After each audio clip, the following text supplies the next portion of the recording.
Does God exist. तो कल जो ये डिबेट हुई है जावेद साहब और मुफ्ती शामिल नदवी के बीच में, इस 2 घंटे की डिबेट में मुफ्ती साहब लीडिंग पोजीशन पे थे और जावेद साहब बैकफुट पे। इस डिबेट में जावेद साहब एक चीज भूल गए कि नेवर डिबेट विद फूल्स, क्योंकि वो पहले आपको अपने लेवल पे लेके आते हैं और फिर अपने एक्सपीरियंस से आपको हरा देते हैं। रेफरेंस के लिए इसी डिबेट की ये क्लिप देखिए जहां जावेद साहब को मुफ्ती साहब के सवाल ही समझ नहीं आ रहे। आप ये बताएं कि आप इन्फिनिट रिग्रेस ऑफ कॉजेस को पॉसिबल मानते हैं या नेसेसरी बीइंग के एग्जिस्टेंस को सही समझते हैं, क्योंकि 2 ही ऑप्शन हो सकता है।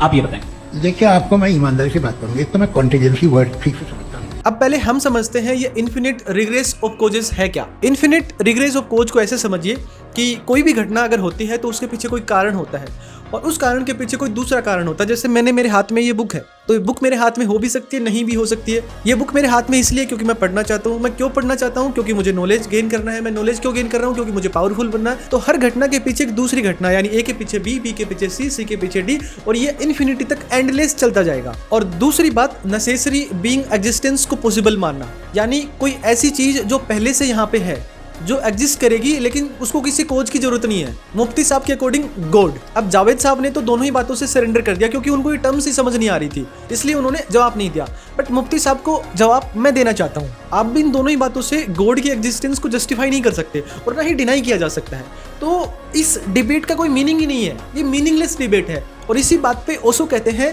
कि तुम अगर जान भी लोगे कि ये दुनिया किसने बनाई है तो भी तुम क्या ही कर लोगे। अब मैं ये सवाल ऑडियंस से पूछना चाहता हूँ कि अगर आप जान भी लोगे कि ये दुनिया किसने बनाई है, गॉड कहाँ से आया है, दुनिया क्यों चल रही है, तो क्या कर लोगे? ये सवाल ही गलत है। इन सवालों से भी आपके जीवन में कोई ग्रोथ नहीं होगी। तो आप ऐसा फालतू का सवाल पूछ ही क्यों रहे हो?